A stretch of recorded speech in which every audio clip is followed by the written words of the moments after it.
Welcome to part 3 of this video series on the muscular system. This will be the first of 2 or 3 videos in which we'll explore exactly how the nervous system stimulates skeletal muscles to contract. By the end of this video, you should be able to describe how neurons stimulate muscle cells to contract. You should also be able to give examples of how muscle cell contraction can be interrupted at the neuromuscular junction by chemicals, toxins, and inherited disorders. Your objective for this video is to be able to answer this one question. In your own words, describe the process of muscle contraction from neuron to muscle fiber. Skeletal muscle contraction happens as a result of 2 main steps. You have activation, in which the nervous system actually stimulates a muscle fiber to contract, and this happens at a special junction called the neuromuscular junction, which we'll look at in a couple of slides. The second step is called excitation contraction coupling. This is where we're going to take that activation, that initial event that happens during activation, and we're going to translate that into a contraction. This includes 2 main things. The first thing is the generation and propagation of an action potential. And this action potential is going to travel along the sarcolemma. Remember, the sarcolemma is basically the plasma membrane of a muscle fiber. But you might be wondering, what is an action potential? An action potential is a short-lasting event in which the polarization of the plasma membrane for a cell is reversed. I know you're looking like, what in the world? I promise it will make more sense in just a few slides. Basically, what I'm trying to describe is the event that you probably know as an electrical impulse or a nerve impulse. The second thing that happens during excitation contraction coupling is that there's going to be a brief rise in the calcium levels inside of a muscle fiber.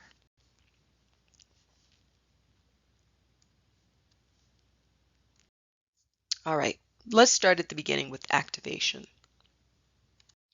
So skeletal muscles are stimulated to contract by somatic motor neurons. Somatic motor neurons. And the important thing here is motor. Anytime you see motor, you should think movement. So these are the neurons that are going to stimulate muscle cells to contract and cause movement. These neurons look basically like this one here. It's called a multipolar neuron. It consists of a cell body, which is the central part here. That's where a lot of the biosynthesis, so that in other words, that's where a lot of the RNAs, the proteins and things are made. This is also where we're going to find a lot of the organelles for this cell. And the nucleus, of course. Attached to the cell body, we have these long branching projections. These are called dendrites. You can think of dendrites as being like the ears for this type of cell. They receive signals from other neurons. The dendrites are attached to the cell body. The cell body kind of narrows to a cone-like region called the axon hillock. This is where electrical impulses from your neurons are going to arise. This is, remember we called them action potentials. So this is where your action potentials for your neurons are going to arise from, right here. That's connected to a long tail-like region that you see here. This is called an axon. And then the axon's basic function is to carry electrical impulses from the axon hillock out to different parts of the body. At the very end of the axon, you have these little things called axon termini. We'll look at them in a little bit more detail on the next slide. But they are what actually comes close to other cells in the body, and they transmit chemical signals called neurotransmitters. And those neurotransmitters then cause other parts of the body to do things. Okay. A lot of times your axon is coated by a special type of cell called a Schwann cell. These wrap around the axon and insulate it so that we can increase the speed of electrical impulse transmission. Now, what do you need to know right now? What you need to know right now is that usually the cell body and dendrites are going to be located in the central nervous system. So that means they're going to be either in the brain or in the spinal cord. A lot of times they're in the spinal cord. Then the axon of this neuron travels out via a bundle called a nerve, and then that's what's going to actually bring the axon termini to your skeletal muscles for stimulating them. On the right side of this slide, you can see an image. This would be the axon that we saw on the somatic motor neuron on the last slide, and you can see it terminates or ends in these axon termini. And there are these little things called boutons here. Okay, and this is kind of a blow up of what they look like. Okay, in a human body, they would look more like this. You'll recognize these hopefully as being um, skeletal muscle cells. You can see the striations in this particular image right here. And these would be the axon termini that are coming very, very, very close to those cells, but not actually touching it. What's actually happening right here at the end of the terminus or at the bouton is something like this.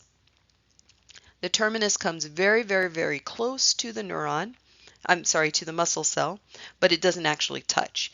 So this area right here where the neuron comes very, very close to the muscle cell, this is called the neuromuscular junction, which you can see here, the neuromuscular junction.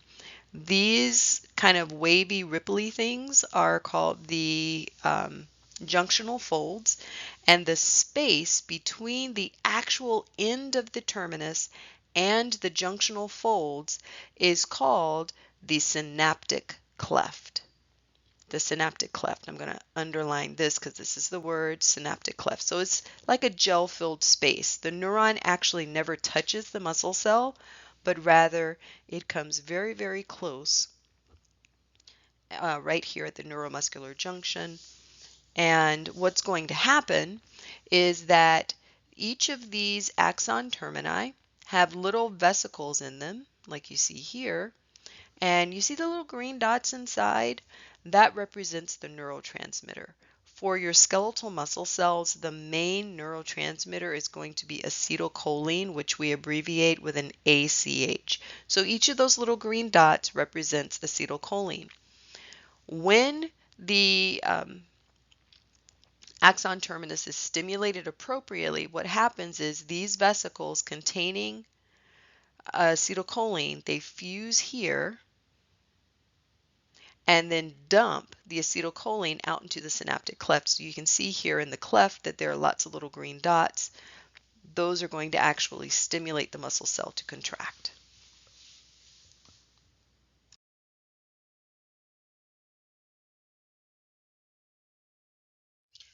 The overview for answering this question is that a nerve impulse, called an action potential, arrives at an axon terminus.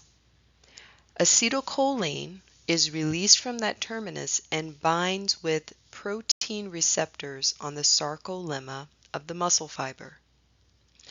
This starts an action potential in the muscle fiber, and that action potential is going to result in an increase in calcium inside of the muscle cell.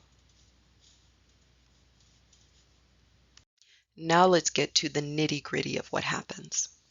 Most movements of the human body are actually planned in the brain. The stimuli for these movements are transmitted from the brain as chemical and electrical signals to the somatic motor neurons, where they get converted into action potentials or electrical impulses. These electrical impulses or action potentials, I'm going to stick with action potentials from here on out, they get transmitted down the axon of the neuron and eventually go down the axon termini to the neuromuscular junction. This is a blow up of the neuromuscular junction. We've enlarged it so you can see what happens. The voltage changes that accompany the action potential come down the plasma membrane of the neuron, and they stimulate special calcium channels in the membrane to open up. When those calcium channels open up, calcium begins to flow in to the axon terminus. This calcium causes these vesicles. So remember, the vesicles are these little membranous sacs, and they contain acetylcholine. So the calcium causes these vesicles to fuse here to the base of the terminus. And when that happens, acetylcholine, remember that's the green dots, gets dumped into the synaptic cleft, this space between the axon terminus and the junctional folds on the muscle cell. Now this is an enlargement of what's happening in the sarcolemma at this motor end plate here. So what's happening is the acetylcholine comes in and it binds specific locations on these acetylcholine receptors in the plasma membrane of the muscle cell. And when they bind, that causes the channel to open up. The receptor opens up and it's actually a channel. When this channel opens up, sodium begins to flow into the cell and potassium flows out. Now, why is that? The reason for that is typically there's a lot more sodium outside of the cell. So I'm going to write this in big letters. Sodium. There's a lot of sodium outside of the cell and only a little bit inside. So I'm going to write this much smaller so you remember that it's only a little bit inside. So you'll remember from your general bio that molecules tend to flow down their concentration gradient. They go from an area of greater concentration to an area of lesser concentration. So since there's a lot of sodium outside of the cell, it tends to flow in where there's only a little bit. The reverse is true for potassium. Usually there's a lot of potassium out inside the cell and only a little bit outside. So that means that potassium tends to flow out. Now, this receptor, this ion channel that's in purple here, is called a ligand-gated channel. So ligands are basically molecules, and gated means, well, you've probably seen a garden that has a gate, right? A gate is something that's closed sometimes and is open sometimes, right? When it's open, people can come in and out of the garden. When the garden gate is closed, people can't come in and out of the garden. Well, the same is true with the ligand-gated channels. When the channel is closed, molecules cannot cross the membrane of the cell. They can't go in and out. When the channel is open, then molecules can go in and out. A ligand is a molecule, so this means that the ligand, when it binds the channel, is going to either cause the channel to open or close. That's what ligand-gated means. The molecule binds, the protein opens or closes. So in this case, when acetylcholine binds this channel, this receptor, it causes it to open up, and now potassium and sodium can flow across the plasma membrane of the muscle cell. That's the sarcolemma. Now, it's this influx of sodium and outflux of potassium that's actually going to cause an action potential to start along the plasma membrane of the muscle cell.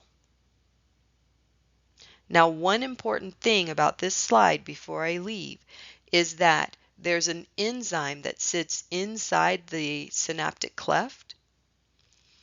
This is called acetylcholinesterase, and I probably cannot spell this, but I'm going to try. So acetylcholinesterase Acetylcholinesterase. Acetylcholinesterase is all one word.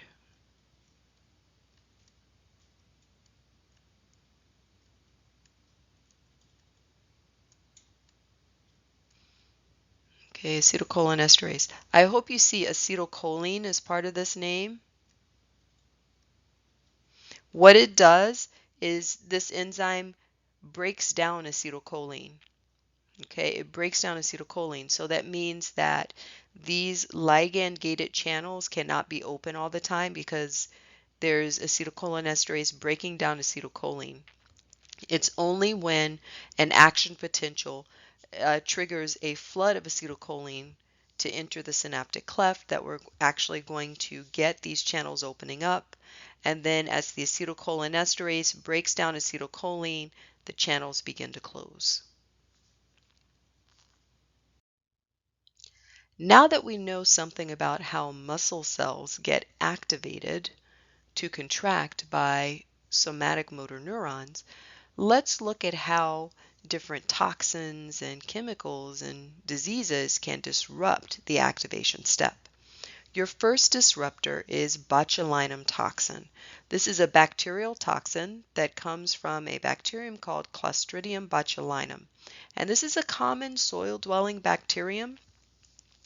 It's only when the bacterium is carrying a virus that it actually acquires the gene for making its toxin. Botulinum toxin is the most potent toxin known to man. It has an LD50 of about 1.3 to 2.1 nanograms per kilogram when given by IV or intramuscularly. So what is LD50?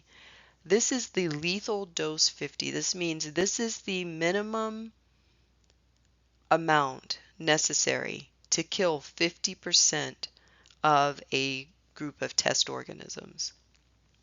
So this is a lab-defined term. And according to laboratory results, you only need 1.3 to 2.1 nanograms per kilogram to kill. Okay? What is a nanogram? A nanogram is basically 1/1 billionth of a gram. So it's an incredibly small amount. You only need 10 to 20 nanograms per kilogram to kill when the toxin is actually inhaled. Say someone opens a can of food that is contaminated with this bacterium. So what botulinum toxin does is it inhibits the release of acetylcholine from a neuron. So muscles can't contract. Do you remember why? Yes, acetylcholine has to bind a ligand-gated channel in the sarcolemma of the muscle fiber. And then that channel opens up, allowing sodium and potassium to cross the membrane, and this can trigger a muscle contraction. So in the absence of acetylcholine, there's no muscle contraction. This is called flaccid paralysis. And it can cause difficulty swallowing when it affects the muscles around the throat. It can also affect our ability to breathe. Now, it does have a therapeutic use though. Some people take injections of botulinum toxin to control muscle spasms in the head, neck, eyelid, vocal cords, esophagus, etc. So for example, these spasms in the head can cause some very severe headaches. And when you get these spasms around the vocal cord, it inhibits people's ability to talk. Cosmetically, botulinum toxin is used to reduce the appearance of wrinkles. So starlets and other people inject this, for example, into the muscles in their forehead to make them basically paralyzed, smoothed out so that it prevents them from kind of bunching up and wrinkling the skin. Another bacterial toxin also disrupts events at the neuromuscular junction. Tetanospasmin is produced by a soil-dwelling bacterium called Clostridium tetani. This toxin binds nerve endings and prevents the release of neurotransmitters like GABA and glycine, which inhibit muscle contractions. The result is that muscle cells receive constant commands to contract. Clostridium tetani makes special survival cells called endospores. When these spores enter the body, usually via a deep puncture wound, they produce living, toxin-producing bacteria. Signs and symptoms of tetanus appear anytime from a few days to several weeks after tetanus bacteria enter the body. One of the first symptoms of infection are painful contractions of the masseter muscles. Remember, these are the large muscles on the side of the jaw. And spasming of the neck muscles. These spasms can be so strong that the jaw becomes locked in place and the neck becomes stiff, giving this disease the name lockjaw, which is almost synonymous with tetanus infection. If the infection is not treated quickly enough, spasming of the trunk muscles also occurs over a period of weeks. Painful and strong spasms then spread to the extremities. These spasms are so strong that they can cause vertebrae to fracture and other bones to break. As you can see in this painting by Sir Charles Bell, death by tetanus is agonizing. Every muscle in this soldier's body is contracted.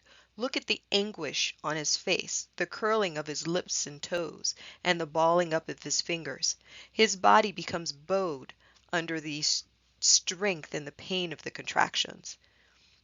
Eventually, these spasms affect the respiratory muscles and cause respiratory failure, which leads to hypoxia and cardiac arrest. Organophosphates are the main ingredients in pesticides like malathion and parathion, nerve gases like VX and sarin, and certain herbicides. Overexposure to these chemicals is dangerous as they can be absorbed via the skin, inhalation, or through the gastrointestinal tract. Once absorbed, the molecules bind acetylcholinesterase molecules and inactivate them. This leads to an overabundance of acetylcholine within synapses of many cells, including the neuromuscular junctions of muscle cells. Now, just a note here, although we have talked about acetylcholine and its reaction on skeletal muscles, this is actually a chemical that's released by neurons all over the body, and many types of cells have receptors that can bind it. The effect of those cells, or the effect on those cells rather, is different from what we may see with muscle cells.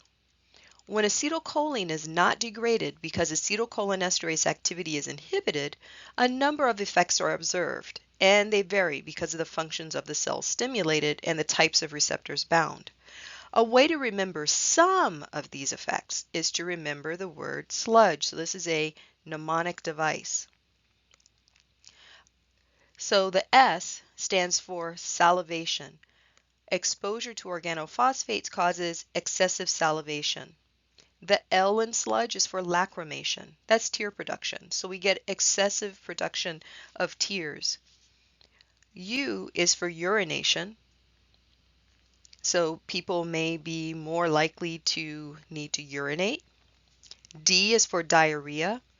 It turns out that these organophosphates and the extra acetylcholine that hangs out in the neuromuscular junctions in the body actually causes the gut organs to become more motile, pushing food and other substances through the digestive system, and the end result is diarrhea. And then E is for emesis or emesis. This is basically vomiting, so people may start vomiting as a result. There's another mnemonic called dumbbells. If you're interested in knowing about more effects, look up dumbbells and organophosphates on Google. Not all disruptions at the neuromuscular junction are caused by outside chemicals or toxins. Duchenne's muscular dystrophy is a genetically inherited disorder. It's inherited on X chromosomes. So you might remember from your college bio that Females inherit two X chromosomes, that's what makes them female, and males inherit one X chromosome and a Y. Now the problem comes when a male inherits a mutant copy of a gene responsible for making a protein called dystrophin. So they inherit a bad dystrophin gene on that X chromosome. If they can't make dystrophin, they'll wind up with Duchenne's. Females, because we have two X chromosomes, are less likely to have Duchenne's because it's less likely that they'll inherit two bad dystrophin genes. Duchenne's muscular dystrophy causes a rapidly progressive loss of muscle function and muscle weakness that begins in the lower limbs. Symptoms appear in males before the age of 6. By 12, most affected people, males, are wheelchair bound, and few live beyond the age of 30. The weakness in their musculature leads to skeletal deformities and breathing disorders. Enlarged hearts are present in almost all cases. This is called cardiomyopathy, and it leads to complications and problems. For someone with Duchenne's, their myocytes, that's the skeletal muscle cells, don't make a protein called dystrophin, and dystrophin is a protein that connects the acetylcholine receptor to the sarcomere. So for this person, their skeletal muscle can be receiving signals from acetylcholine to contract, but because that receptor is disconnected from the sarcomere, the muscle doesn't actually contract or shorten. Myasthenia gravis is another example of a genetic disorder that disrupts activity at the neuromuscular junction. There is no cure for this disorder. It tends to be more common in women under 40 and in men over 60, and it's an autoimmune disease.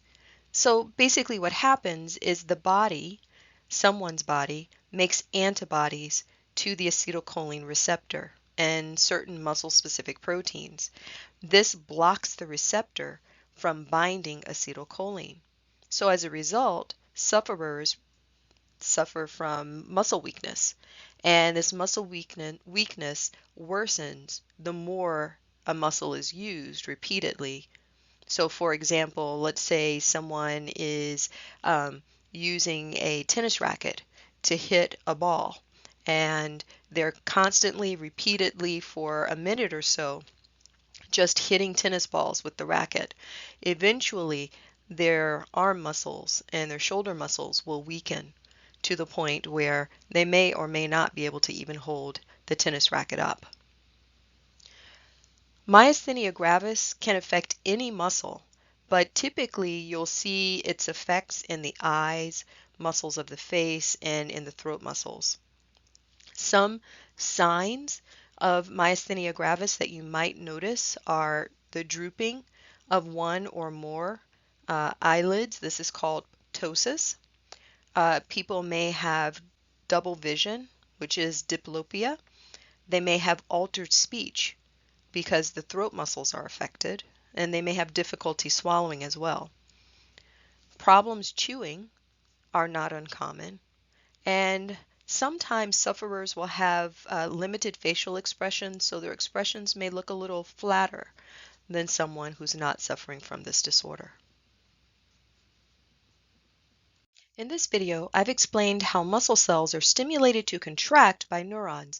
We talked about how action potentials come down the axons of your neurons and they stimulate the release of acetylcholine. That acetylcholine travels across the synaptic cleft at the neuromuscular junction and the acetylcholine binds a receptor in the sarcolemma, that's the plasma membrane of the muscle cell. In the next video, we will talk about what happens after acetylcholine binds. I also talked about in this video how muscle cell contraction can be interrupted at the neuromuscular junction by chemicals, toxins, and inherited disorders. We talked about botulism toxin, tetaноspasmin, organophosphates, Duchenne's muscular dystrophy, and myasthenia gravis. I hope this video will be helpful to you in preparing for your exam.